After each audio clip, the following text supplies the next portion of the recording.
हिमाचल प्रदेश में संजौली मस्जिद मामला एक बार फिर गर्माता हुआ नजर आ रहा है।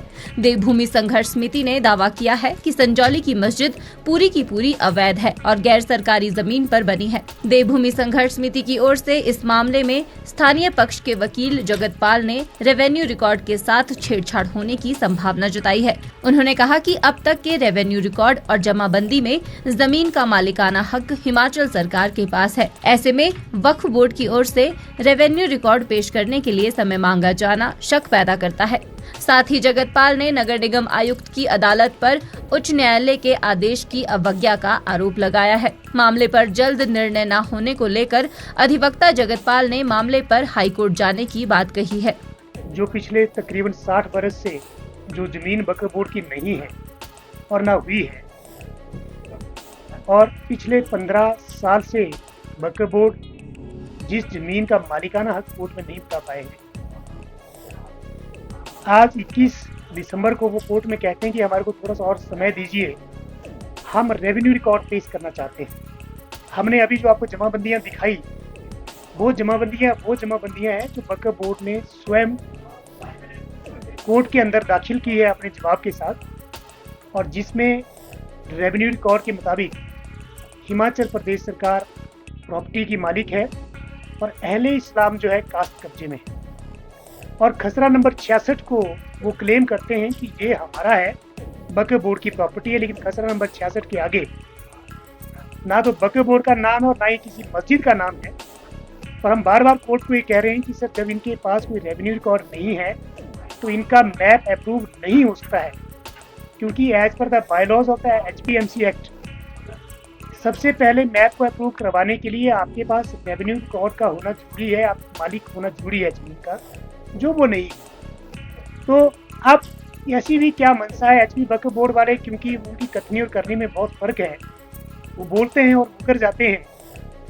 और इसके बाद जो है, हो सकता है कि किसी भी तरह से हो इस रिकॉर्ड में टेम्परिंग करवाना चाहते हो, किसी भी तरह की उनकी कोई और मनसा हो। तो मेरा मानना ये है कि जो सारा रेवेन्यू रिकॉर्ड जो कोर्ट केस की फाइल में है, उस रिकॉर्ड में किसी भी तरह की टेम्परिंग अब ना हो।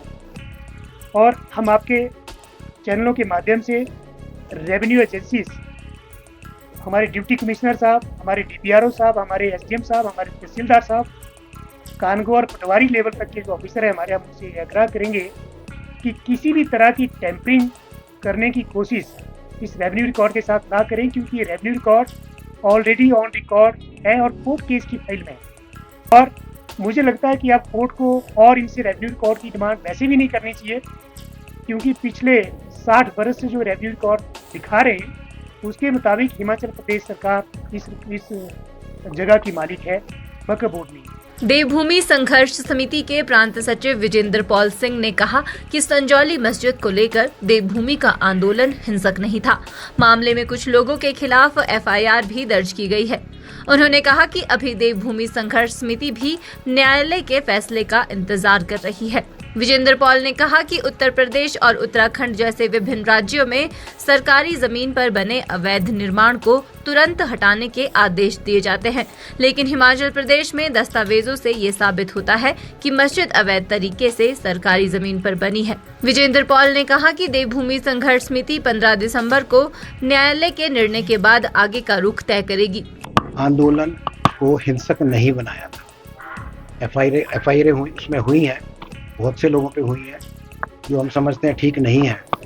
तो जो जगत जी ने आज बताया, ये भी आंदोलन का एक हिस्सा है, क्योंकि हम लोग एक डेमोक्रेसी में रहते हैं, तो कानून जैसे चलेगा उसके हिसाब से हमें भी चलना ही पड़ेगा। और जगत जी और देवभूमि संघर्ष समिति इस पूरे मसले को पूरे कोर्ट में उठा रही है और आपके सामने आज पूरा पेश किया है, ये भी इसका ही हिस्सा है। अब देखते हैं, जैसे 15 मार्च का उन्होंने कह दिया है कि 15 मार्च को ही गया, तो अब ये क्योंकि अभी 21 तारीख को ये फैसला आया है, तो इसमें हम लोग बैठेंगे।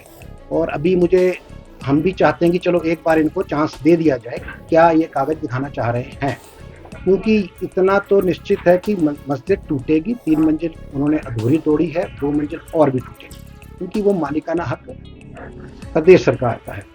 तो हमारा सिर्फ चिंता ये है कि आप बाकी प्रदेश में देख लो, आप उत्तर प्रदेश में देख लो, अगर कहीं पर भी पता लगता है कि ये मालिकाना हक सरकारी है या इलीगल कंस्ट्रक्शन है, इमीडिएटली उसका पानी बिजली काट के इवन ध्वस्त कर दिया जाता है। इतना लंबा सब समय हो गया, सारा कुछ प्रूव हो गया है कि ये मालिकाना हक सरकार का है, तो सरकार उसको ध्वस्त करके या अपने अधीन क्यों नहीं कर दे रही है?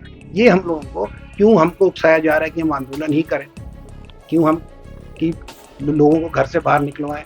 लोग टकटकी लगाकर बैठे हैं। पहले भी वो आक्रोश था, वो कोई ऑर्गेनाइज्ड आंदोलन नहीं था, वो हिंदुओं का, सनातन धर्म के अनुयायियों का, सभी का, लोकल रेजिडेंट्स का एक आक्रोश था जो उस दिन वहाँ पे आके निकला।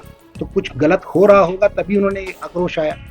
तो आगे भी हमारा कभी हिंसक ना हिंदू समाज हुआ ना होगा। और आपने देखा होगा विश्व में इतना बड़ा आंदोलन जो हुआ है वो अयोध्या आंदोलन हुआ है, उसमें एक भी सनातनी ने कहीं किसी की जान नहीं ली है। अपना बलिदान देकर ही हिंदुओं ने अपने आंदोलन किए हैं। ऐसा नहीं है कि दूसरों को जाके हम मारेंगे या पीटेंगे, हिंसक नहीं होने वाला है। हाँ, सरकार इसको उकसाना चाह रही है, इसको प्रोलॉन्ग करना चाह रही है, तो आप सरकार से पूछ सकते हैं कि ऐसा क्यों कर। 15 तारीख के हम लोग चर्चा करेंगे आपस में और मार्च में 15 के बाद फिर देखते हैं क्या करें। हिमाचल न्यूज 24/7 के लिए शिमला से हरदेव कुमार के साथ सपना शर्मा की रिपोर्ट।